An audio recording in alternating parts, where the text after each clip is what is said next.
елдіктің адамы болыңыз деп әлемнің екінші ұстазы Әл-Фараби айтқандай, мамандық таңдау тағдырдың таңдауы деген сөз. Мамандық сөзіне анықтама бере кетсек, профессия латын сөзінен алынған, профессо анықталған іс, мамандық дегенді білдіреді. Мамандық қарапайым өмір сүру көзі болып табылады.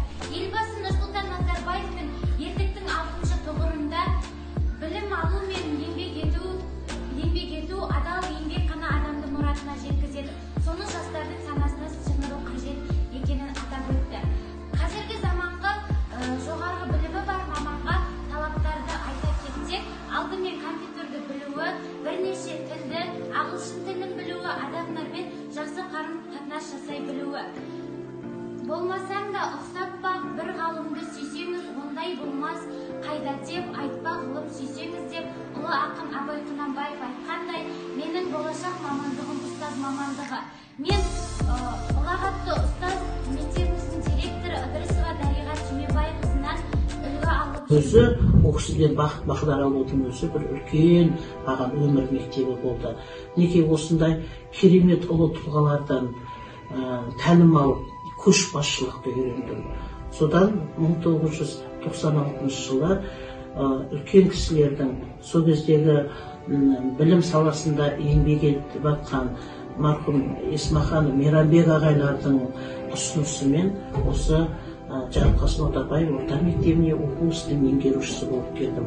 Содан ұстаздармен жұмыс жасау тактикамыз, ұстаздармен күнделікті өмірде балдарға сапалы білім, саналы тәрбие берудегі үлкен өмір тәжірибем басталды. Қашанда ұстаздармен сұхбаттаса отырып, осы шағын жинақталған мектепті республикаға тарату менің басты арманым болды. Күн-түн еңбегіміздің арқасында мектептегі орынбасарларымның бүгінде бағдарлы оқыту ісі жөніндегі орынбасарым Ләззат Сатмаханова, оқу ісі жөніндегі орынбасарларым Абдуллаева Кенжекөл, Шажалиева Шайбала, және де Ыбыраев Талғат, Алашбаев Ғарифолла, Отарбаев Ғарифолла, Алашбаев Хайроллаларды осы кісілерді маңайыма ертіп жүріп, осы кісілермен бірлесіп, мектепте үлкен жұмыстар атқаруға атсалыстым. Профессия врача – подвиг. Она требует самоотверженности, чистоты духа и чистоты помыслов. Профессия врача относится к типу человек к человеку, ведь она связана с общением и взаимодействием с людьми. Для успешного выполнения такой работы требуется умение устанавливать и поддерживать деловые контакты, понимать людей, проявлять активность, общительность, обладать развитыми и лексическими способностями и вербальным мышлением, обладать эмоциональной устойчивостью и умением понимать других людей. Для того, чтобы стать врачом, нужно обладать такими качествами, как глубокое знание и твердые навыки, высокая трудоспособность, способность принимать быстрые и правильные решения, умение владеть собой и высокая стрессовая устойчивость. Профессия врача относится к классу эвристических. Она предполагает профессиональную деятельность, которая связана с анализом, исследованиями и испытаниями, контролем и планированием, управлением другими людьми. Engineering profession, the most popular profession of skilled labor.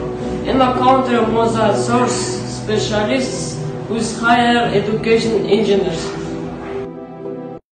Engineer is involvement in the production of material waste of society, from food and consumer goods to sophisticated computers and rockets. Modern engineer, a specialist with higher culture and who knows the art techniques and the technology, economics and the business administration, able to use engineering techniques to solve engineering problems and at the same time having the ability to invent. The specific objectives of engineering work and the requirement of the profession depends on the occupational group to which it belongs.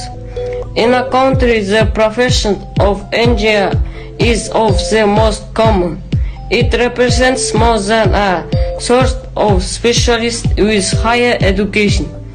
It is no accident because it is an engineer involved in the production of various material goods, from consumer goods and food products to the most complicated technology.